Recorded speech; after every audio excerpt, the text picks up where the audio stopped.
وعلى آلك وأصحابك سيدي يا محمد رسول الله صلى الله عليه وسلم. بسم الله. انفروا خفافا وثقالا وجاهدوا بأموالكم وأنفسكم في سبيل الله. تم نکلو ہلکے ہو کر اور دل سے بھاری ہو کر، اور تم جہاد کرو اپنے مالوں کے ساتھ اور اپنی جانوں کے ساتھ اللہ تعالیٰ کے راستے میں. ذالکم خیر لکم، یہ تمہارے لیے بہتر ہے، ان کنتم تعلمون، اگر تمہیں معلوم ہو تو. اسی غزوہ تبوک کے متعلق ہی آیت کریمہ ہے. اے جماعت صحابہ، تم غزوہ تبوک میں اس طرح حاضر ہو کہ یہ مشکلات تمہارے لیے آسان ہو جائیں، یہ دشوار گزار راستہ تمہارے لیے مشکل نہ رہے بلکہ تمہارے لیے آسان ہو جائے، اور تم کافروں کے لیے بھاری ہو جاؤ. جو اپنے مال سے جہاد کر سکتا ہے وہ مال سے کرے، اور جو جان سے کر سکتا ہے وہ جان سے جہاد کرے. اگر تمہیں معلوم ہو تو یہ تمہارے لیے بہتر ہے. اس دنیا کے ساز و سامان سے، نفع سے، یہ نفع تمہارے لیے بہتر ہے جو اللہ رب العزت جہاد کے ذریعے سے تمہیں عطا فرمائے گا. پھر صحابہ کرام رضوان اللہ علیہم اجمعین نے سنا تو مصطفیٰ کی بارگاہ میں نبینے بھی آ گئے، بوڑھے بھی آ گئے اور لنگڑے بھی آ گئے.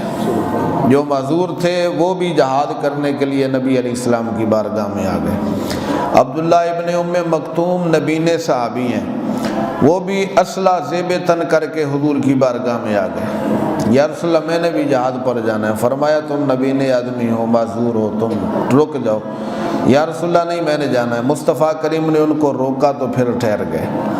ابو ایوب انصاری رضی اللہ تعالی عنہ کسی جنگ سے پیچھے نہیں رہے، ہر جنگ میں شامل ہوئے، ہر جہاد میں شامل ہوئے.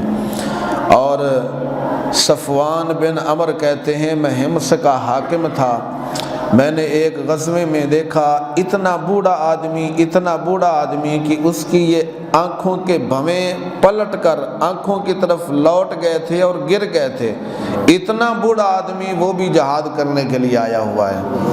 میں نے اس سے کہا کہ اے بڑے میاں جی، تو کیا کرے گا؟ تو بوڑھا آدمی ہے، کیا جہاد کرے گا؟ اس نے کہا میں نے بھی اپنے اللہ اور اس کے رسول پر جان کا تحفہ پیش کرنا ہے.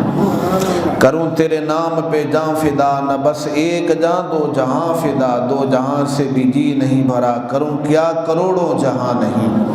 اور شیخ سعدی فرماتے ہیں یک جان چے کند سادیے مسکین کے دو صد جان، سازیم فدائے سگے دربان محمد است.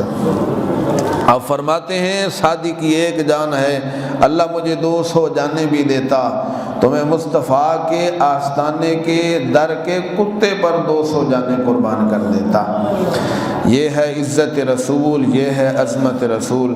مصطفیٰ کریم علیہ السلام کا جب نام اقدس سنا اور اعلان جہاد سنا تو بچے بھی آ گئے، بوڑھے بھی آ گئے، اپاہج بھی آ گئے، لنگڑے بھی آ گئے. حضرت سعید بن مسیب آنکھ ان کی ایک جاتی رہی لیکن اس کے باوجود بھی یہ جہاد میں آ گئے. کسی نے ان سے کہا کہ تمہاری تو آنکھ نہیں، کہا نہ صحیح لیکن مسلمانوں کی تعداد تو بڑھا دوں گا نا، میری وجہ سے ان کی تعداد بڑھ گئی، ان کے سامان کی میں رکھوالی کیا کروں گا.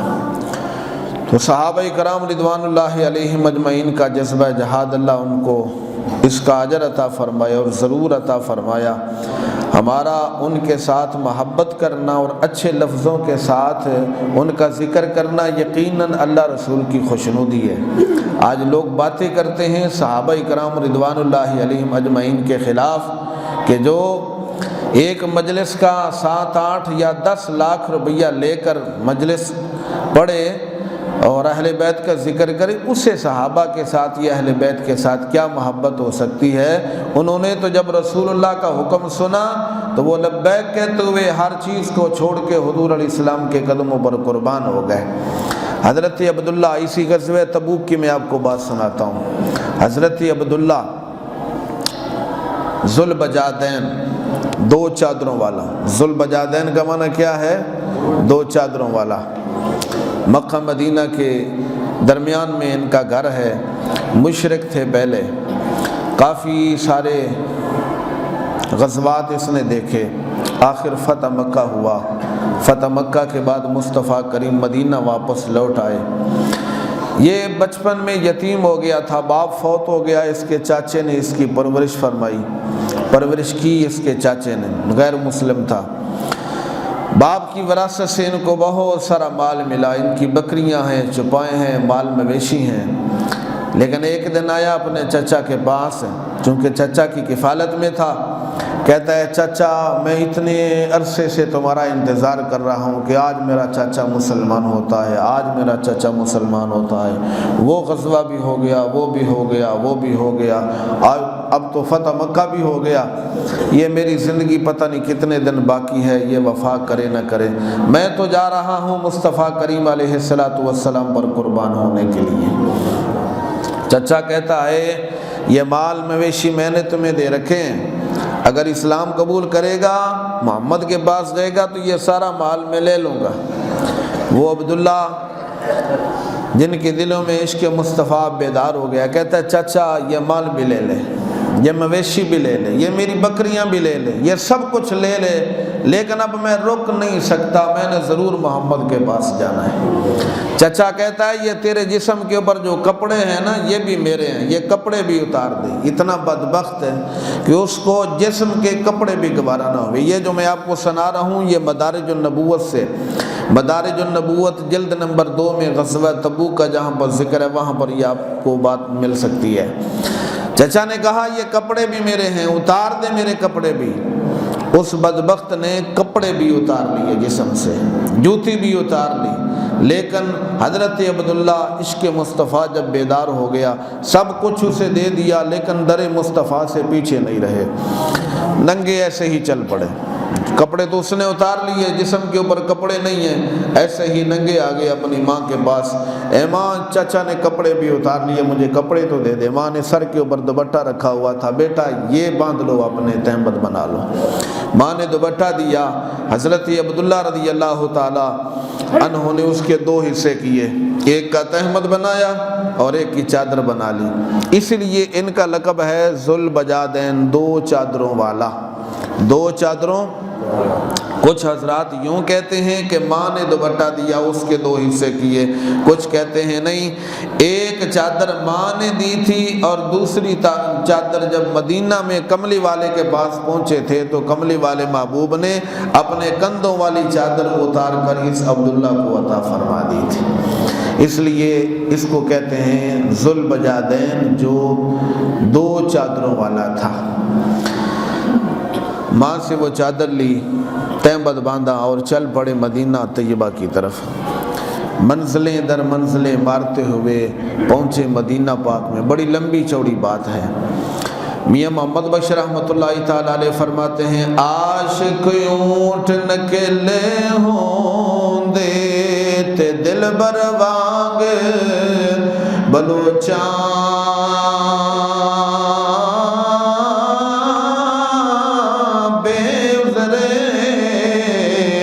سائیں لدی جان دے تے بھول گئیوں نے سوچا، سب کو چھوڑ دیا، ہر چیز سے فکر ہٹا لیا، مدینہ کی طرف ان کی سوچ لگ گئی۔ رات کا وقت ہو گیا، رات کو مسجد نبوی میں ٹھہرے، صبح تہجد کا وقت ہوا، حضور علیہ السلام جلوہ گر ہوئے، صحابہ ملنے آئے تو ان کے اندر یہ بھی آ گئے۔ سرکار نے نام پوچھا، تیرا نام کیا ہے؟ بتایا عبداللہ عزا۔ فرما نہیں، تیرا نام عبداللہ ذوالبجادین ہے، تیرا نام عبداللہ کیا مطلب؟ کملی والے نے بتا دیا کہ تو کیا سمجھتا ہے، میرے سامنے تیری حقیقت معلوم نہیں ہے، مجھے معلوم ہے تو کہاں سے آیا ہے، کیا کیا تیرے ساتھ ماحول پیش آیا ہے۔ ذوالبجادین، 2 چادروں والا۔ حضور علیہ السلام نے ان کا لقب ذوالبجادین رکھا اور نام عبداللہ رکھا۔ عزا کو فرمایا ہٹا دے، یہ شرک کی نشانی ہے۔ عزا ان کے بت کا نام تھا، مسلمان ہو گئے، کلمہ پڑھا، حضور علیہ السلام نے اپنے اصحاب صفہ میں شامل کر لیا۔ جو اصحاب صفہ حضور کے وہ چند یار تھے نا، اس میں شامل ہو گئے۔ وہاں پر قرآن پڑھتے ہیں بڑی بلند آواز سے۔ حضرت عمر کہتے ہیں یا رسول اللہ، یہ جو دیہاتی آدمی وہاں سے آیا ہے، آپ اس کو دیکھتے نہیں؟ یہ اونچی اونچی آواز سے قرآن پڑھتا ہے، پریشان کرتا ہے۔ فرمایا عمر اسے کچھ نہ کہو، تمہیں معلوم نہیں یہ ہماری محبت میں اپنا علاقہ چھوڑ کے آیا ہے، یہ بیچارہ ستایا ہوا ہے، یہ اللہ کے راستے میں نکلا ہے، ستایا ہوا ہے، اسے کچھ نہ کہے، یہ ہم سے پیار کرنے والا ہے۔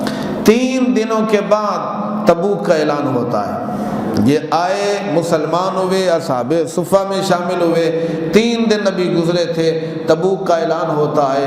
یہ بھی دوڑ کے حضور علیہ السلام کی بارگاہ میں آتے ہیں، یا نبی اللہ میں نے بھی جانا ہے جہاد میں، لیکن ایک شرط ہے میری۔ کیا شرط ہے؟ عرض کرتے ہیں میں جاؤں تو واپس لوٹ کے نہ ہوں، جاؤں تو لوٹ کے واپس نہ ہوں، اللہ مجھے شہادت عطا فرمائے۔ حضور علیہ السلام نے فرمایا میں تو تیرے خون کو کافروں پر حرام دیکھ رہا ہوں، تیرے خون کو کافروں پر حرام دیکھ رہا ہوں، یعنی تیرا خون کافروں پر حرام ہے۔ ظاہر بات ہے جب کافر ماریں گے نہیں تو پھر شہادت کیسے ملے گی؟ ان کی ایک ٹھنڈی نکلی۔ پریشان نہ ہو، ضروری نہیں کہ تلوار لگے، خون نکلے پھر شہادت ملے۔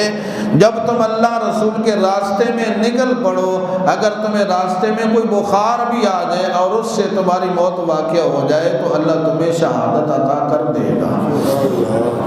حضور علیہ السلام نے فرمایا ایک چھال لے کے آ، چھال، درخت کی چھال۔ یہ گئے اور ایک کیکر کے درخت کی چھال لے کے آئے، حضور نے یہاں پہ لگائی، وہ جو چھال تھی نا یہاں اس طرح بازو کے اوپر لگائی، اور فرمایا نبی علیہ السلام نے اللہ میں اس کے خون کو کافروں پر حرام قرار دے رہا ہوں۔ کیا مطلب؟ کوئی کافر اسے نہ مار سکے، شہید بھی ہو جائے لیکن کافر بھی نہ مار سکے۔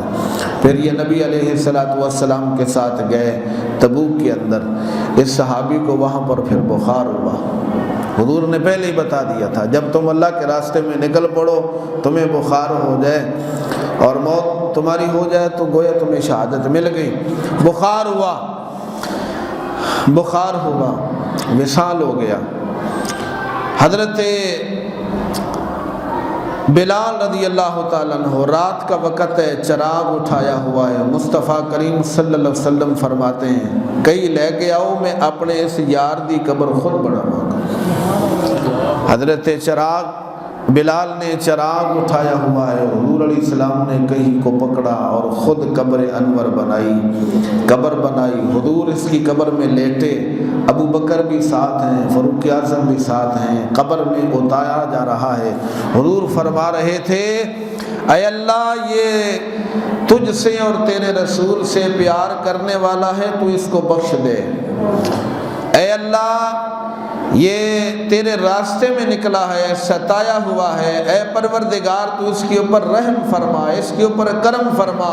عبداللہ بن مسعود اس وقت بے ہوش ہو گئے، کہتے ہیں کاش کہ اس ذوالبجادین کی جگہ لیٹنے والا آج میں ہوتا اور نبی علیہ السلام یہ بشارتیں مجھے عطا فرماتے۔ تو صحابہ کرام رضوان اللہ علیہم اجمعین کے جذبے کو سلام ہے، جیسے ہی اللہ پاک نے ان کو حکم دیا ہے ویسے ہی انہوں نے عمل کر کے دکھایا۔ اے حضور کے صحابہ نکل پڑو اللہ کے راستے میں ہلکے ہو کر، اور کافروں کے اوپر بھاری بن جاؤ۔ جو تمہیں تکلیفیں مصیبتیں پہنچیں اس کو برا نہ سمجھو، بلکہ یہ تمہارے لیے بہتر ہیں، اور اس کے اوپر صبر کرو، شکر کرو کہ پروردگار نے تمہیں اس کام کے لیے منتخب کر لیا ہے۔ جس طرح کہ میاں محمد بشر رحمۃ اللہ تعالیٰ علیہ فرماتے ہیں کہ جنہ دکھاں اندر ساڈا دل بر راضی تے سکھ انہاں تو وارے دکھ قبول محمد بخشا راضی رہن پیارے۔ تو صحابہ کرام علیہم رضوان کی زندگی بالکل یہی زندگی ہے۔ اللہ پاک ان پیاروں کے ساتھ ہمیں محبت کی توفیق نصیب فرمائے۔ اللہم صلی علی سیدنا و مولانا محمد وبارک وسلم علیہ۔ یا اللہ رب العزت جل وعلا ہم سب دی حاضرون شرف قبولیت عطا فرما، ہر غلطی خطا دی معافی عطا فرما، دنیا آخرت دی ہر دینی عزت عطا فرما، دین اسلام والی زندگی اور ایمان والی موت نصیب فرما۔ صلی اللہ تعالی علی خیر خلقہ محمد وآلہ وصحبہ اجمعین، آمین۔